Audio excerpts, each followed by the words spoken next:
जय श्री कृष्णा। राधे राधे। आप सभी भक्तों का आज की कथा में हार्दिक स्वागत है। भगवान श्री कृष्ण और श्रीमती राधा रानी की कृपा से आपकी समस्त मनोकामनाएं पूर्ण हो। और आज आप सुनेंगे भगवान श्री कृष्ण और उनके भक्त की एक सच्ची कथा। एक समय की बात है, एक पंडित जी थे। वे रोज घर घर जाकर भगवत गीता का पाठ करते थे। एक दिन उन्हें एक चोर ने पकड़ लिया और कहा कि तेरे पास जो कुछ भी है सब निकाल कर दे दे। तब पंडित जी बोले कि बेटा, मेरे पास तो कुछ भी नहीं है। तुम एक काम करना, मैं यहीं पड़ोस के घर में जाकर भगवत गीता का पाठ करता हूँ। वो यजमान बहुत दानी लोग हैं। जब मैं कथा सुना रहा होऊंगा, तुम उनके घर में जाकर चोरी कर लेना। अब चोर को ये बात पसंद आ गई कि बहुत सारा धन मिलेगा। ये सोचकर चोर मान गया। अब जब अगले दिन पंडित जी कथा सुना रहे थे, तब वो चोर भी वहां आ गया।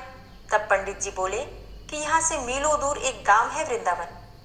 वहां पर एक लड़का आता है जिसका नाम है कान्हा। वो हीरो और जवाहरातों से लदा रहता है। अगर कोई लूटना चाहता है तो उसको लूटो। वो रोज रात को उस पीपल के पेड़ के नीचे आता है जिसके पास बहुत सी झाड़ियां हैं। चोर ने ये सुना और खुशी खुशी वहां से चला गया। अब वो चोर अपने घर गया और अपनी बीवी से बोला कि आज मैं एक कान्हा नाम के बच्चे को लूटने जा रहा हूँ, तो मुझे रास्ते में खाने के लिए कुछ बांध कर दे दो। पत्नी ने कुछ सत्तू उसको दे दिया और कहा कि बस यही है जो कुछ भी है। चोर वहां से ये संकल्प लेकर चला कि आज तो मैं उस कान्हा को लूट कर ही आऊंगा। और वो पैदल ही पैदल टूटे हुए चप्पलों से ही निकल पड़ा।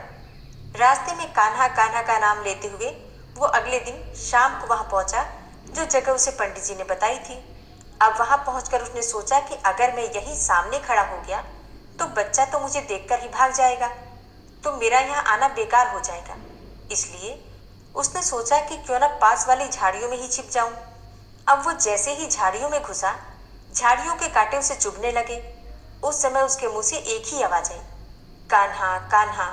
उसका शरीर लहूलुहान हो गया, पर मुंह से सिर्फ यही निकला, कान्हा आ जाओ, कान्हा आ जाओ। अब उसे ये तो पता नहीं था कि कान्हा भगवान का नाम है। वो ये सोचकर ये नाम ले रहा था कि आज ये लड़का मुझे मिलेगा और आज मैं इससे धन लूटकर अपनी गरीबी दूर कर पाऊंगा। लेकिन उसके भाव में इतनी सच्चाई थी कि अपने भक्त की ऐसी दशा देख करके कान्हा जी चल पड़े। तभी रुक्मिणी जी बोली कि प्रभु कहाँ जा रहे हो, वो आपको लूट लेगा। प्रभु बोले कि कोई बात नहीं, अपने ऐसे भक्तों के लिए तो मैं लूट जाना तो क्या मिट जाना भी पसंद करूंगा। ठाकुर जी बच्चे का रूप बनाकर आधी रात को वहां आए। वो जैसे ही पेड़ के पास पहुंचे, चोर एकदम से बाहर आ गया और उन्हें पकड़कर बोला, ओ कान्हा, तूने मुझे बहुत दुखी किया। अब ये चाकू देख रहा है ना, अब चुपचाप अपने सारे गहने मुझे दे दे। कान्हा जी ने हंसते हुए ही उसे सब कुछ दे दिया। चोर हंसी खुशी अगले दिन अपने गांव में पहुंचा और सबसे पहले उसी जगह गया जहां पर पंडित जी कथा सुना रहे थे।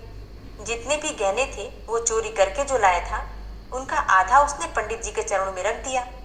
जब पंडित जी ने ये पूछा कि ये क्या है, तब उसने कहा, आपने ही मुझे उस कान्हा का पता दिया था। अब मैं उसको लूट के आ गया हूँ और ये आपका हिस्सा है। पंडित जी ने सुना तो यकीन ही नहीं हुआ। पंडित जी बोले कि मैं तो इतने सालों से पंडिताई कर रहा हूँ, वो मुझे आज तक नहीं मिला। तुझ जैसे पापी को कान्हा कहाँ से मिल सकता है। चोर के बार बार कहने पर पंडित जी बोले कि चल, मैं भी चलता हूँ तेरे साथ वहां पर। मुझे भी दिखा कि कान्हा कैसा दिखता है। और वो दोनों चल दिए। चोर ने पंडित जी को कहा कि आओ मेरे साथ यहाँ पर छुप जाओ।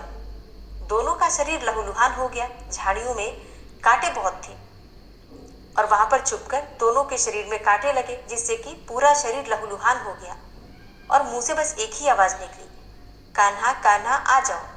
ठीक मध्य रात्रि कान्हा जी बच्चे के रूप में फिर वहीं आए। दोनों झाड़ियों से बाहर निकल आए। पंडित जी की आंखों में आंसू थे। वे फूट फूट के रोने लग गए।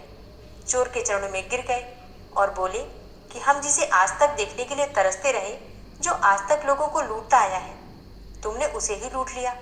तुम धन्य हो।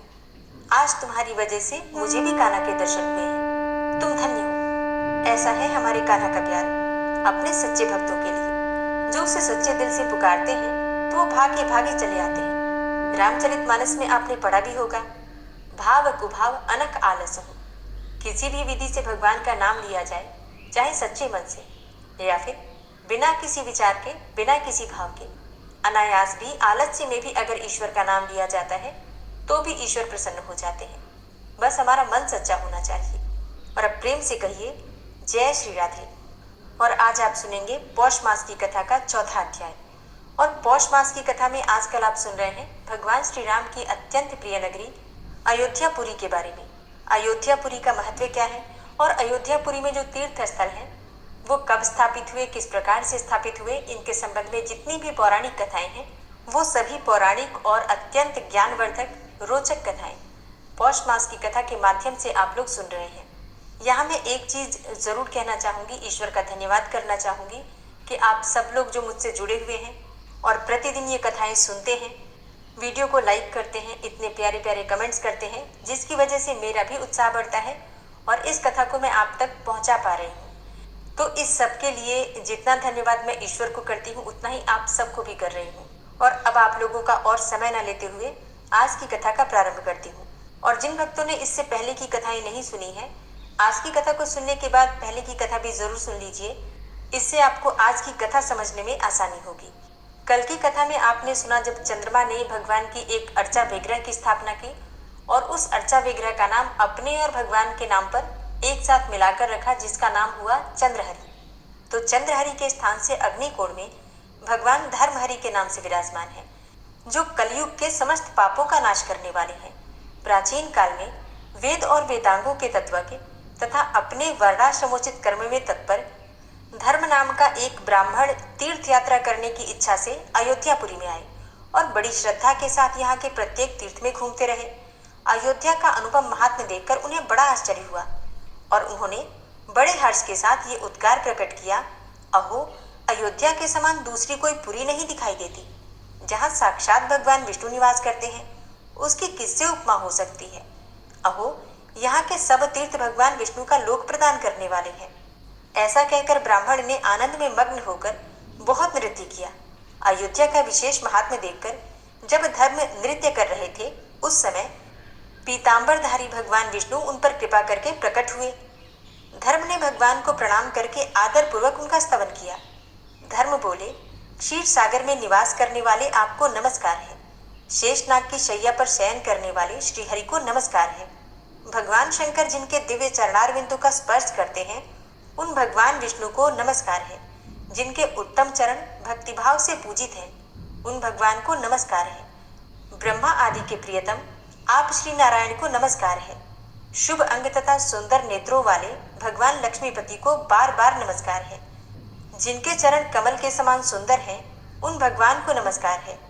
जिनकी नाभि से कमल प्रकट हुआ है उन मधुसूदन को नमस्कार है। क्षीर सागर की उताल तरंगे जिनके श्री अंगों का स्पर्श करती रहती हैं उन शारंग धनुषधारी भगवान विष्णु को नमस्कार है। योग निद्रा का आश्रय लेने वाले भगवान को नमस्कार है। गरुड़ की पीठ पर बैठने वाले भगवान गोविंद देव को बार बार नमस्कार है।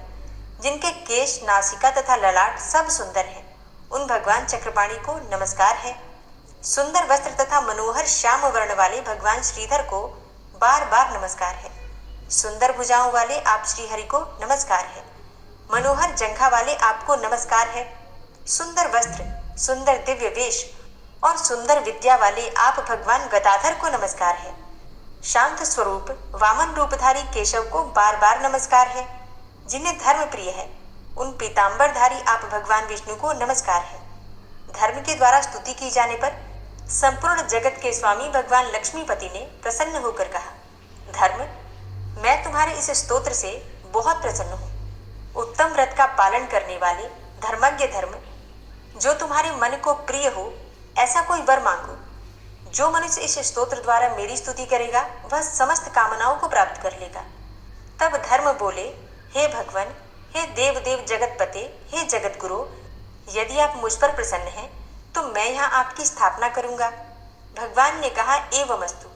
ऐसा कहकर सर्वव्यापक भगवान विष्णु धर्महरि के नाम से प्रसिद्ध हुए। भगवान धर्महरि का स्मरण करने मात्र से मनुष्य मुक्त हो जाता है, कितनी ही चिंता से व्याकुल क्यों न हो। यदि सरयू जी के जल में स्नान करके मनुष्य भगवान श्री धर्महरि का दर्शन करता है तो वह सब पापों से मुक्त हो जाता है, जहाँ साक्षात भगवान विष्णु आदर पूर्वक निवास करते हैं। अतः मनुष्य इसकी महिमा का वर्णन कर ही नहीं सकता। आषाढ़ मास के शुक्ल पक्ष की एकादशी तिथि में वहां की यात्रा विधि पूर्वक संपन्न करनी चाहिए। स्वर्ग द्वार में स्नान करके भगवान धर्महरि का दर्शन करने से मनुष्य सब पापों से शुद्ध होकर भगवान विष्णु के धाम में निवास करता है। धर्महरि से दक्षिण दिशा में सोने की उत्तम खान है, जहां कुबेर ने राजा रघु के भय से सोने की वर्षा की थी। तो अब ये राजा रघु कौन थे, जिनके भय से, जिनके डर से कुबेर ने सोने की वर्षा कर दी थी? इसके विषय में एक पौराणिक कथा का वर्णन आता है कि पूर्व काल में इक्ष्वाकु वंश की कीर्ति बढ़ाने वाले राजा रघु अपनी उदार भुजाओं के बल से संपूर्ण भूमंडल का शासन करते थे। उनके प्रताप से संतप्त हुए शत्रु वर्ग के लोग भी उनके उत्तम यश का वर्णन करते थे। प्रजाओं का न्यायपूर्वक पालन करने वाले उस नीतिमान राजा ने अपने यश के प्रवाह से दशों दिशाओं को उज्जवल प्रभा से आलोकित कर रखा था। उन्होंने दिग्विजय यात्रा के क्रम से बहुत अधिक धन का संग्रह किया था। घर लौटकर उन्होंने यज्ञ के लिए उत्सुक होकर अपनी वंश परंपरा के योग्य कर्म किया और निर्मल बुद्धि का परिचय दिया। वशिष्ठ मुनि से आज्ञा लेकर राजा रघु ने वामदेव, कश्यप तथा अन्य मुनिवरों को, जो अनेकों तीर्थों में निवास करते थे, एक विनयशील ब्राह्मण के द्वारा बुलवाया।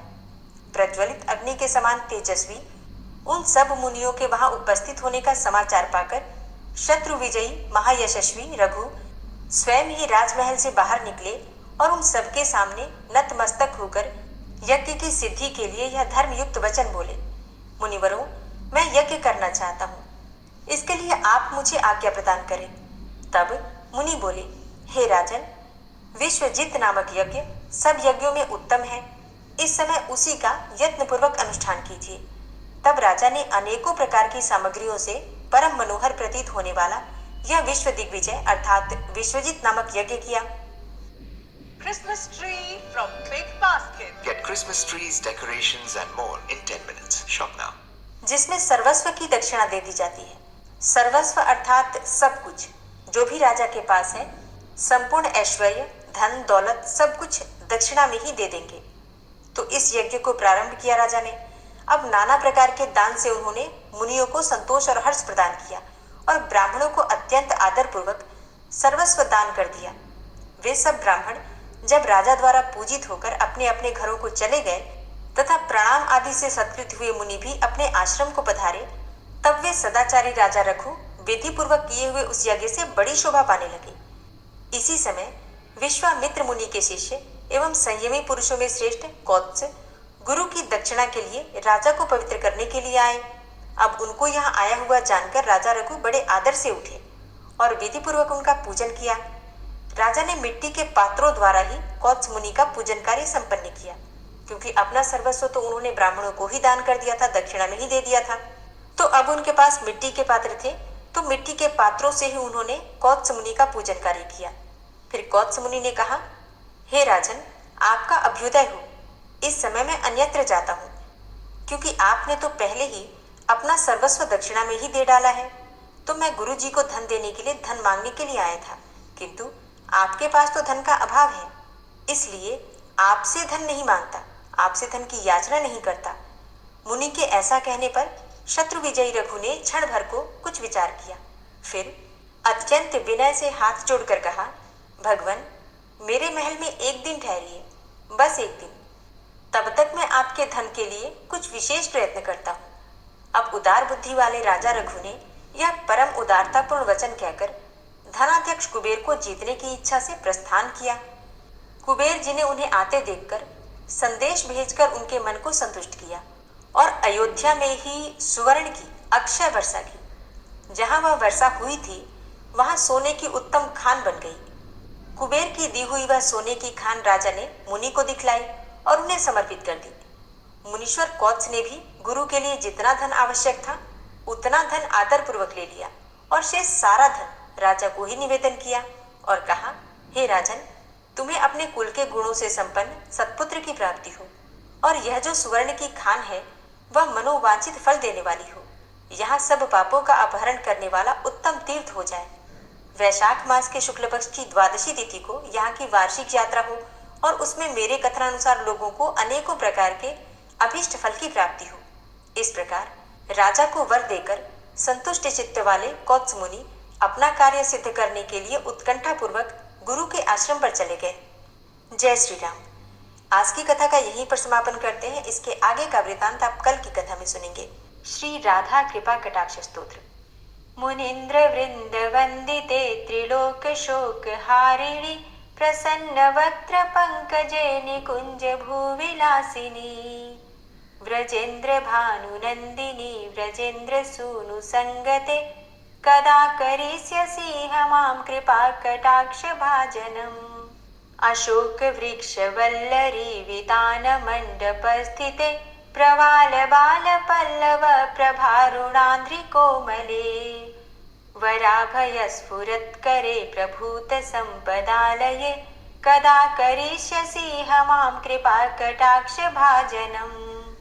अनंगरंग मंगलम प्रसंग भंगुरं भ्रुवां सविभ्रमं ससंभ्रमं दृगन्त बाणपातने निरन्तरं वशीकृत प्रतीत नन्दनन्दने कदा करिष्यसि मां कृपा कटाक्ष भाजनम्।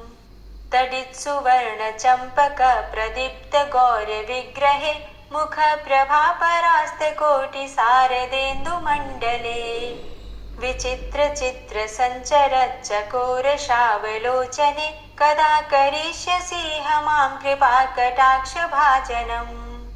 मदोन्मदादि यौवने प्रमोदमान मंडिते प्रियानुराग रंजिते कला विलास पंडिते अनन्य धन्य कुंज राज्य काम केलि कोविदे कदा करिष्यसि मां कृपा कटाक्ष भाजनम्। अशेष हाव भाव धीर हीर हार भूषिते प्रभूत शात कुंभ कुंभ कुंभि कुंभ सुस्तनि प्रशस्त मंद हास्य चूर्ण पूर्ण सौख्य सागरे कदा करिष्यसि मां कृपा कटाक्ष भाजनम्। मृणाल वाल वल्लरी तरंग रंग दौर्लते लताग्रलास्य लोल नील लोचनावलोकने ललल्लुलन्मिलन् मनोज्ञ मुग्ध मोहिनाश्रिते कदा करिष्यसि मां कृपा कटाक्ष भाजनम्। सुवर्ण मल्लिकाञ्चित त्रिरेख कम्बुकण्ठगे त्रिसूत्र मङ्गली गुण त्रिरत्न दीप्ति दीधिते सलोल नील कुन्तल प्रसून गुच्छ गुंफिते कदा करिष्यसि मां कृपा कटाक्ष भाजनम्। नितंब बिंबलंब मान पुष्प मेखला गुणे प्रशस्त रत्न किंकिणी कलाप मध्य मंजुले करींद्र शुंड दंडिका वरोह शोभ गोरुके कदा करिष्यसि मां कृपा कटाक्ष भाजनम्। अनेक मंत्र नाद मंजुनूपुरारवस्खलत् समाज राज हंस वंश निक्वणाति गौरवे विलोल हेम वल्लरी विडम्ब चारु चंक्रमे कदा करिष्यसि मां कृपा कटाक्ष भाजनम्। अनंत कोटि विष्णुलोक नम्र पद्मजार्चिते हिमाद्रिजा पुलोमजा विरिञ्चिजा वरप्रदे अपार सिद्धि रिद्धि दिग्ध सत्पदांगुली नखे कदा करिष्यसि मां कृपा कटाक्ष भाजनम्। मखेश्वरी क्रियेश्वरी स्वधेश्वरी सुरेश्वरी त्रिवेद भारतीश्वरी प्रमाण शासनेश्वरी रमेश्वरी क्षमेश्वरी प्रमोद काननेश्वरी ब्रजेश्वरी व्रजाधिपे श्रीराधिके नमोस्तुते। इतीममद्भुतं स्तवं निशम्य भानुनन्दिनी करोतु सन्ततं जनं कृपा कटाक्ष भाजनम्। भवेत्तदैव सञ्चित त्रिरूप कर्मनाशनं लभेत्तदा ब्रजेन्द्र सूनु मंडल प्रवेशनम्। जय जय श्री राधे, जय जय श्री राधे। कथा आपको जरूर पसंद आई होगी। वीडियो अच्छी लगी हो तो लाइक कीजिए, शेयर कीजिए और चैनल पर पहली बार आए हैं तो सब्सक्राइब करके बेल आइकन को जरूर प्रेस कर लीजिए। मिलती हूँ